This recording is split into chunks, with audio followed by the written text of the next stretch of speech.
pour Aziski, il faut dire que c'est un garçon qui est très pétri de talent. Voilà, surtout en 1 contre 1, il a cette facilité d'éliminer. Voilà, il a cette capacité vraiment d'éliminer, d'aller à 1 contre 1. Et surtout, il a plus cette capacité à stabiliser, c'est-à-dire le milieu, avec également des passes qui cassent des lignes, en fait. Il a cette capacité de mettre en lumière certains attaquants, voilà, avec des passes précises, des passes, j'allais dire, dangereuses. Voilà. En plus de cela, il faut noter aussi qu'il a une bonne frappe, une bonne qualité de frappe. Voilà. Et quand on sait que c'est un profil recherché, voilà,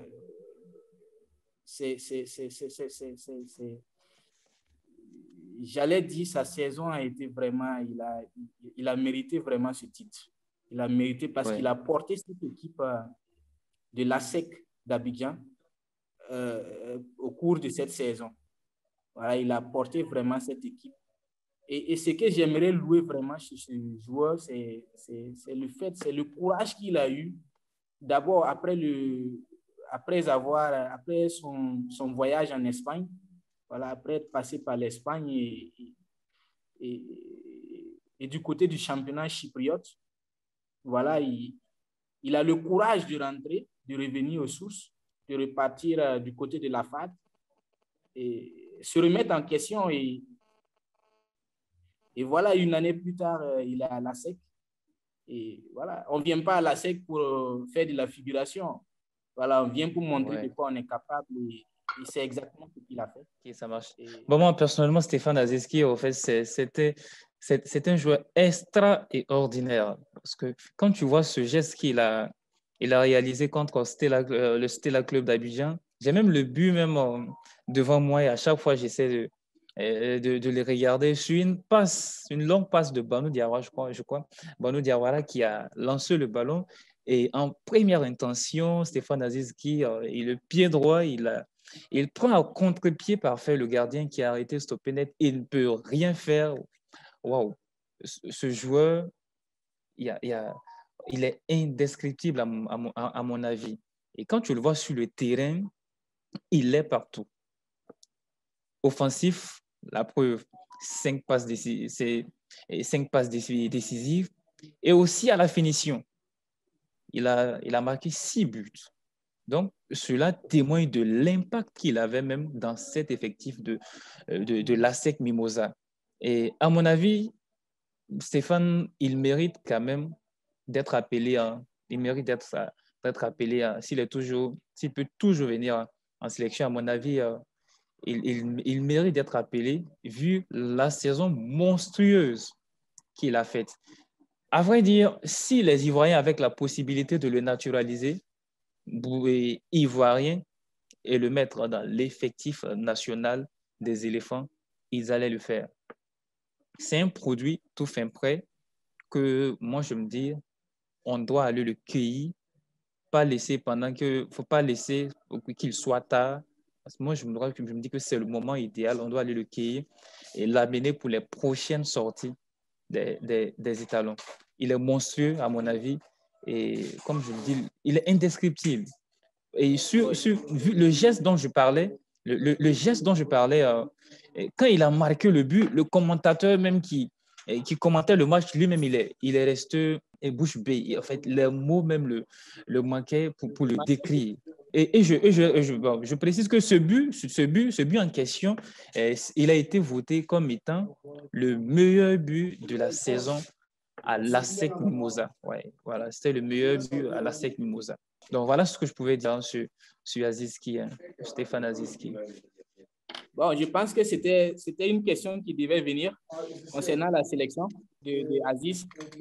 Est-ce que ça lui permettra, par exemple, de s'imposer, voilà, au sein des étalons?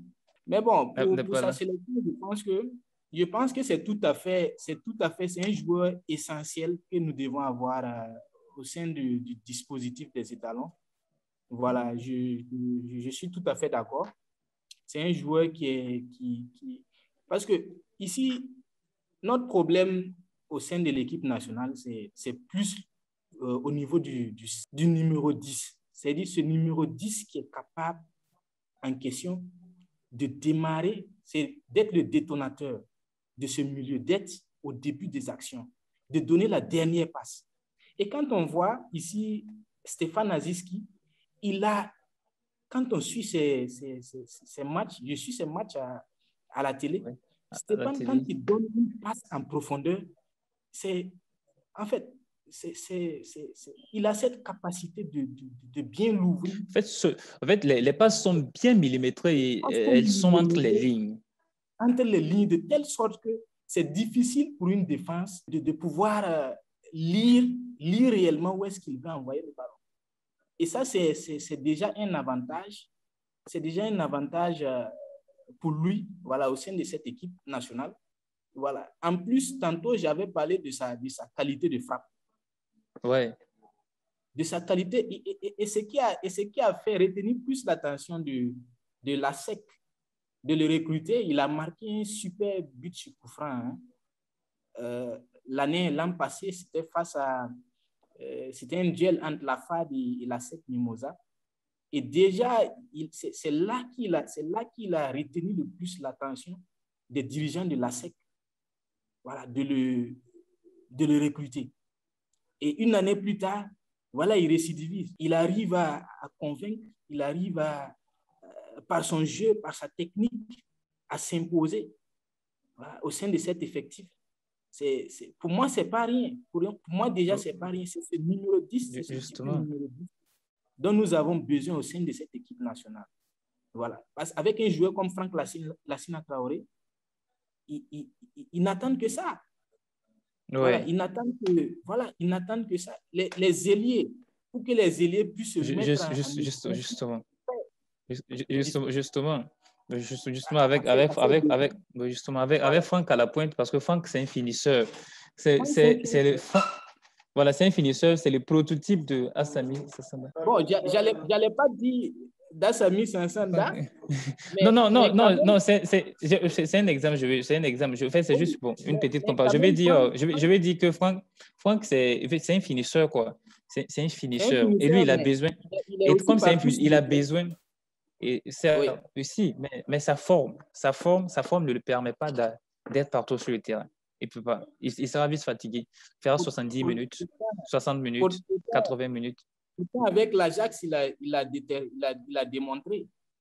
Et il a démontré avec l'Ajax, il a démontré à un moment donné où il n'était pas trop en forme. Essaie de voir. Nous, on a fait ce débat. J'ai déjà fait ce débat. Essaie de voir quand Francky est venu pour. Bon, quand Franck est venu pour la sélection nationale, son forme, moi, je l'ai vu physiquement. Et nous, on a fait ce débat à l'antenne sur la radio campus. Mais c'était inimaginable son poids. Mais bon, avec le temps, c'est pour cela à l'Ajax, il était plus. C'est pour cela, à l'Ajax, c'est pas parce qu'il n'était pas bon qu'on ne le titularisait pas.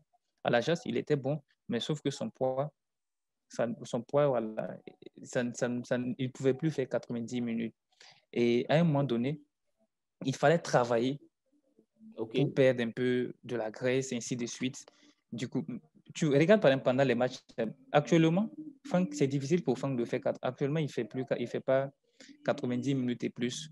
Regarde pendant ses premiers pas avec le Shakhtar Donetsk. Il est rentré pour Lassina, Franck Lassina et Traoré. Moi, je me dis c'est un défi qu'il s'est lancé parce que après sa signature, si vous voyez sur les réseaux sociaux, il a pris un coach psychologique, il a pris un préparateur physique pour perdre la forme, pour perdre le poids. Parce que pour un joueur de sa crampe, c'était pas bon. Et lui-même, il a compris qu'en réalité, s'il n'était pas titulaire à l'Ajax, c'était pour ça. Donc, il a accepté partir en Ukraine, au Shakhtar, avec ce défi. Je veux être titulaire et je me donne les moyens nécessaires pour atteindre mes objectifs. Et moi, je me dis, dans cet état d'esprit et dans cette manière de faire des choses, c'est un très bon choix pour lui. Et d'ailleurs, c'est vrai que les débuts ne seront pas faciles, mais bon, avec le travail qu'il a fait en amont, on ne voit pas déjà les difficultés, on voit que les prouesses. Premier match, il a marqué. Deuxième match, il a marqué. Donc, c'est un très bon choix. Et maintenant, c'est l'inviter à travailler pour maintenir le cap. Parce qu'avec les attaquants, il faut être régulier. Il faut marquer des buts qui vont aider l'équipe, qui vont faire avoir des points à l'équipe. Donc, à mon avis, c'est un très bon choix. Et Issa Kabouré à Troyes, moi, je me dis que c'est un très bon choix aussi. Parce que ça va lui permettre de se préparer. Et aussi, c'est un très bon choix parce que c'est toujours dans la logique, dans la dynamique de progression. Et il arrive en Troyes, pas en tant que banqueteur, mais en tant que titulaire. Parce que Troyes appartient au même propriétaire que Manchester City. Et s'il a été envoyé là-bas, c'est pour qu'il puisse avoir le temps de jeu le maximum que possible afin qu'il puisse être prêt pour les années à venir à relever les énormes défis qui l'attendent à City. Avec Troyes, c'est le maintien. Mais à Manchester City, c'est pas le maintien, c'est le titre. La fameuse Ligue des Champions. On ne sait pas si cette année, Manchester City pourra remporter la Ligue des Champions. Donc, si cette année, si Manchester City tape poteau en griffe, cette année, l'année prochaine, si Issa Kabouré part à City, il retourne à City, il aura ce défi-là en poche. Donc, il doit travailler de telle sorte qu'à mériter sa place, à être dans l'effectif. Bref, voilà pourquoi. C'est une confiance au fait qu'on lui met, on l'a placé en lui. C'est un investissement. Et dans cet investissement, on l'a envoyé à Troyes pour se former afin que les années à venir, on puisse en profiter. Et moi, je me dis que c'était un très bon choix. Là-bas, il aura bien évidemment, le temps de jeu et il va faire beaucoup d'erreurs et il va apprendre plus. Et c'est la somme de ces erreurs vont lui permettre d'avoir la place de titulaire, le poste de titulaire un jour à Manchester City, à mon avis. Donc, Ghislain, je te fais la passe.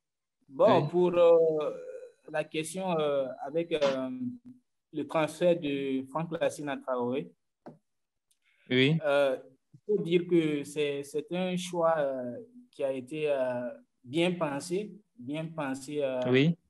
joueur, voilà, qui par la suite,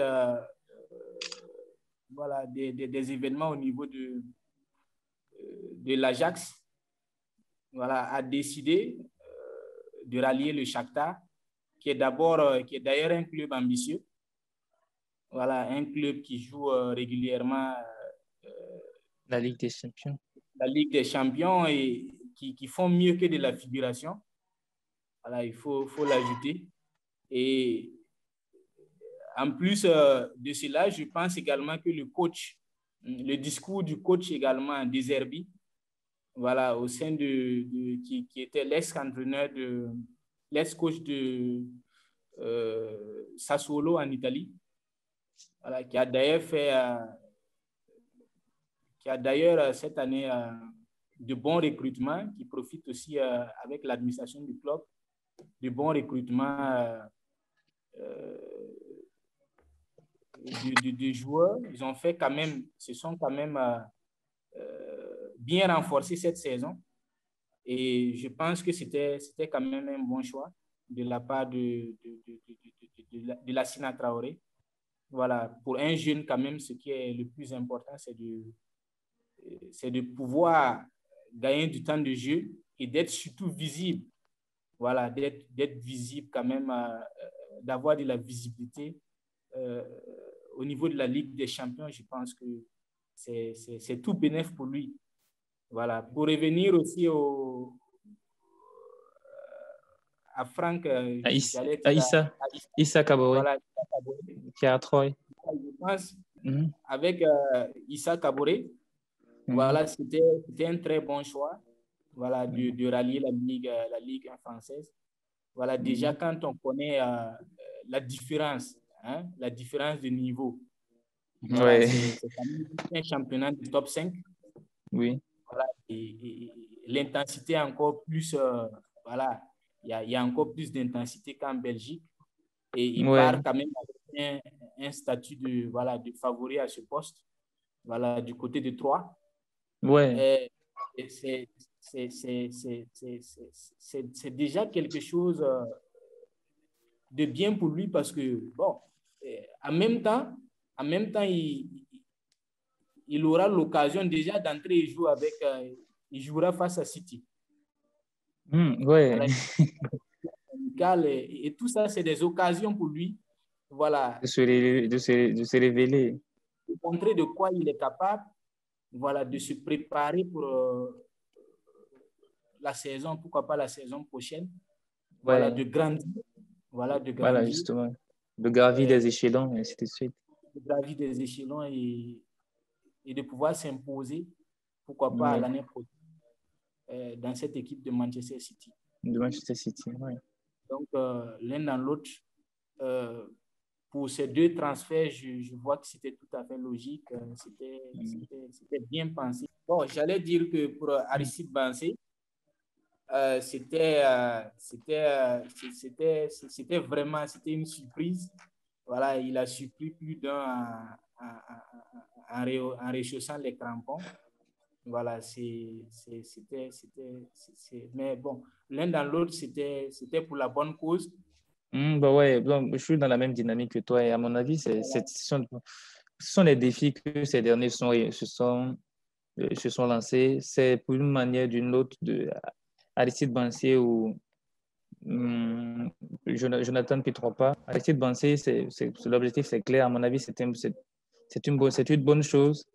Cela témoigne de l'amour que ce dernier a pour son équipe et il veut se lancer, il veut se donner les moyens pour les ramener dans l'élite. C'est vrai que ça ne sera pas facile, mais voilà, c'est un défi et ce n'est pas tout le monde qui le fait.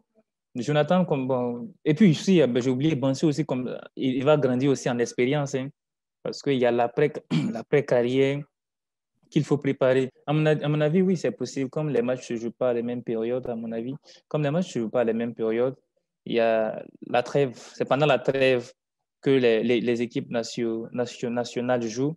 Et pendant le championnat, c'est une autre période donnée. Donc, je me dis que ça ne va pas poser de soucis, hein. Et l'un dans l'autre, je me dis ça ne peut pas s'intergérer, quoi. Il peut pas y avoir d'immixtion. Il peut pas y avoir d'immixtion. Même s'il y a des coïncidences, même s'il y a des coïncidences, même s'il y a des coïncidences, je me dis privilège équipe nationale, à mon avis. Et moi, je me dis sa nomination en tant que team manager au sein de l'effectif des étalons. Et c'est une bonne chose parce que le mec, il a un très bon état d'esprit.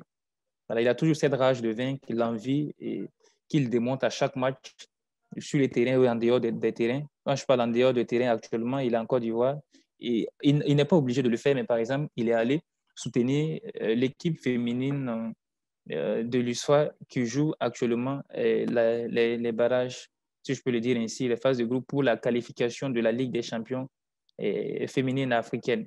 Donc, il est allé. Donc, je me dis, voilà, c'est un très bon état d'esprit et son apport, son atout pour l'équipe nationale serait la bienvenue. Et voilà.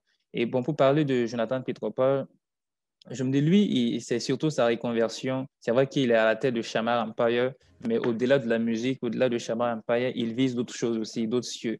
Donc voilà pourquoi moi, je me dis, il a accepté, il est parti en 5e division.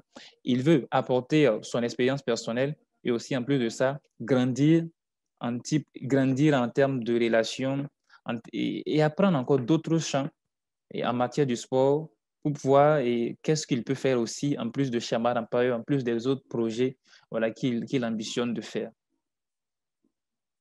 Voilà. Bon, pour moi, pour les deux joueurs, c'est carrément, je te rejoins un peu, l'après-carrière, ils sont en train de préparer l'après-carrière. Quand on voit pour Aristide Bansé, voilà, ça sera en quelque sorte une expérience de plus. Voilà, une expérience de plus parce que là, il n'est pas seulement que joueur au niveau de Williamsville Athletic Club. Aristide Bansé, c'est comme une icône, voilà, de cette équipe. Voilà. Et également, il fait partie de l'administration. Il se met un joueur. Voilà, c'est pour la bonne cause. C'est pour la bonne cause, pour son équipe natale, son équipe de cœur. Voilà. Et c'est tout à fait... Des deux côtés, ça sera Ça va de toujours bien. pair. Voilà. Maintenant, pour le cas de Jonathan Pietropa, c'est vrai qu'il a également annoncé ses envies aussi d'être proche de sa famille qui se trouve en France. Voilà, et également, bon, surtout avec son fils. Voilà, il amène également, faut dire également que son fils également se trouve au niveau de cette équipe. Voilà, il est en formation là-bas. Et c'est tout à fait aussi, c'est également un moyen pour lui aussi de préparer, voilà, de préparer certains projets en cours. Voilà, on nous signalait tantôt qu'il était du côté d'Hambourg en visite.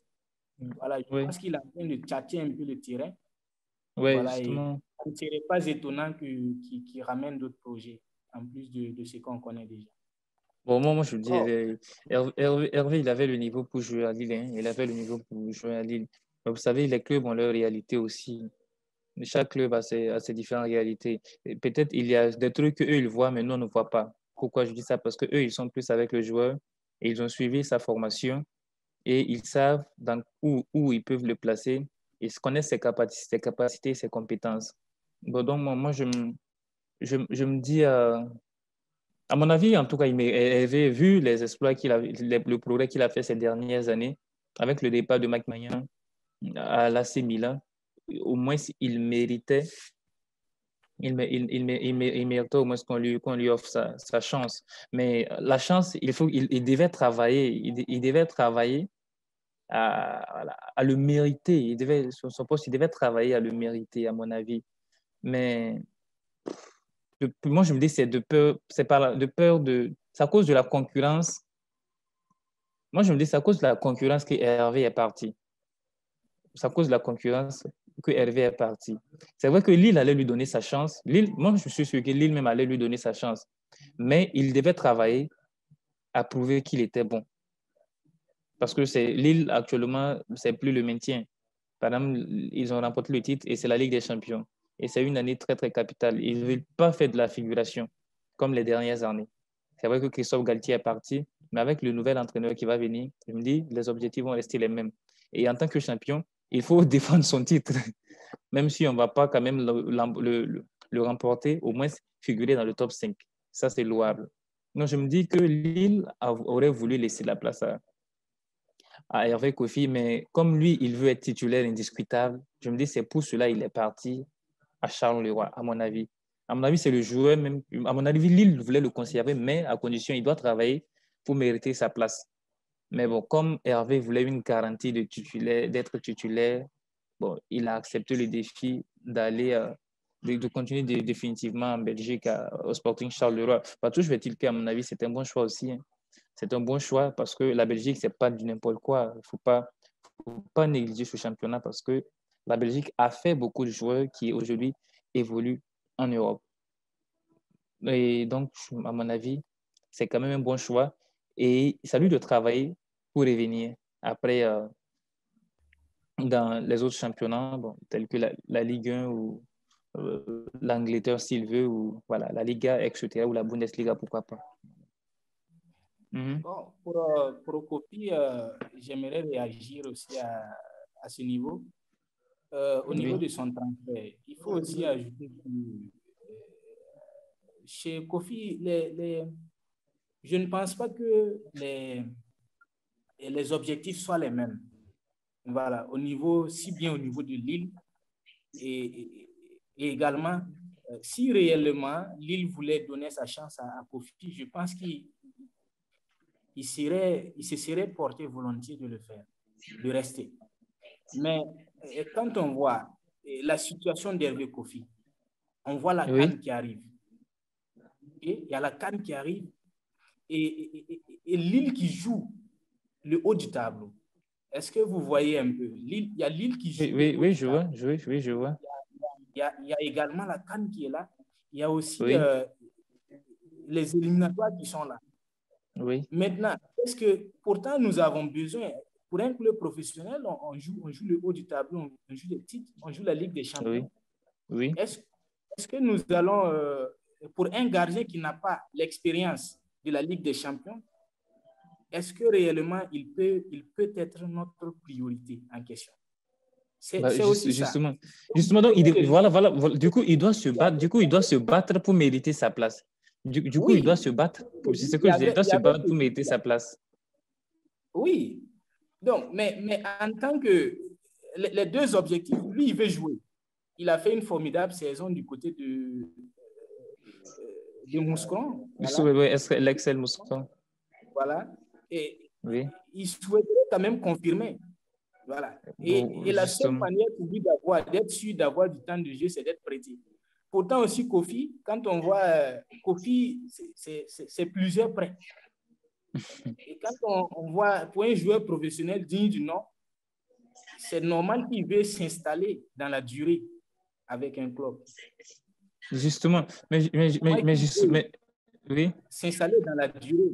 Parce qu'à chaque fois, autour les prêts, les prêts, bon, c'est pas de la stabilité. Je pense que c'est cette raison d'ailleurs qui a fait Kofi à vouloir rester dans ce championnat belge. Moi, je me dis, on ne voulait pas le prêter. Tu vois l'histoire de Mike Maignan.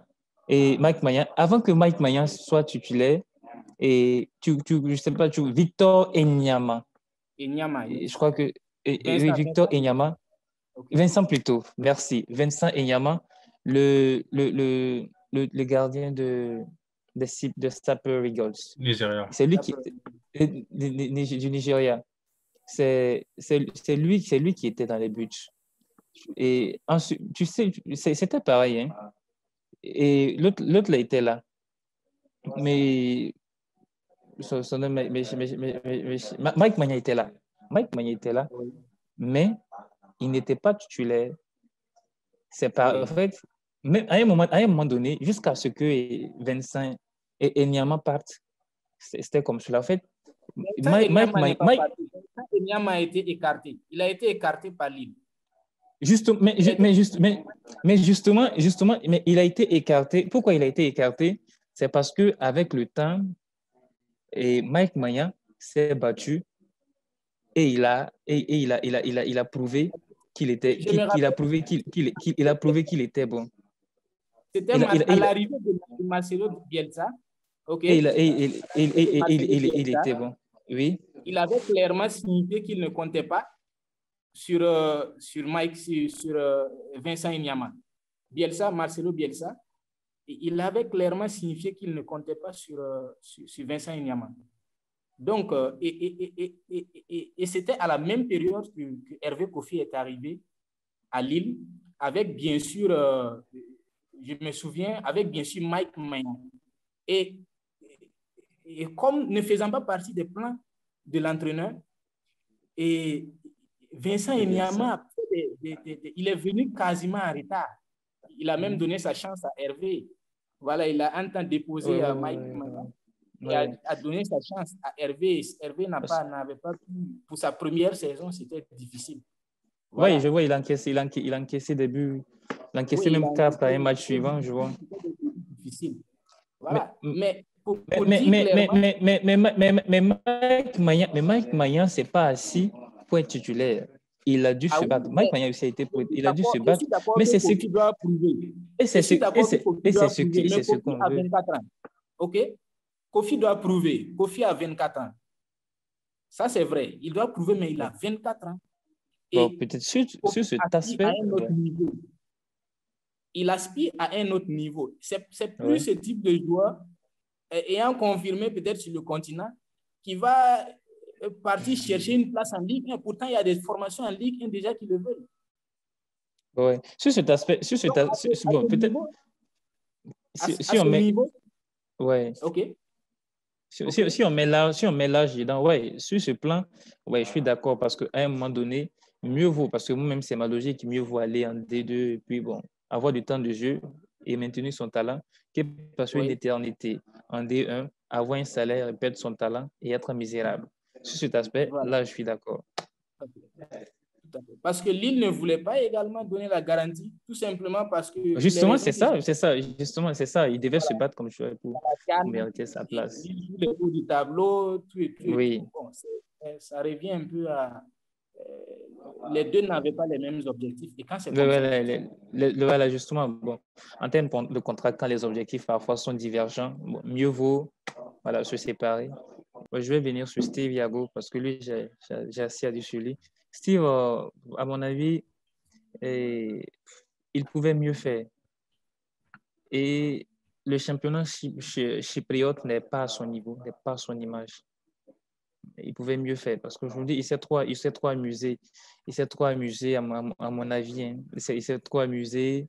Et même plus, il se croit arrivé. Et pourtant, il pouvait arriver. Et moi, Steve Yago, quand je le voyais avant, je le voyais dans un défenseur, dans la carrure, dans la posture, à long terme de Edmond Tapsoba. Mais personnellement, de Toulouse, on se retrouve dans un championnat chypriote. C'est trop, c'est criant, mais moi, je vois ça comme une descente aux enfers.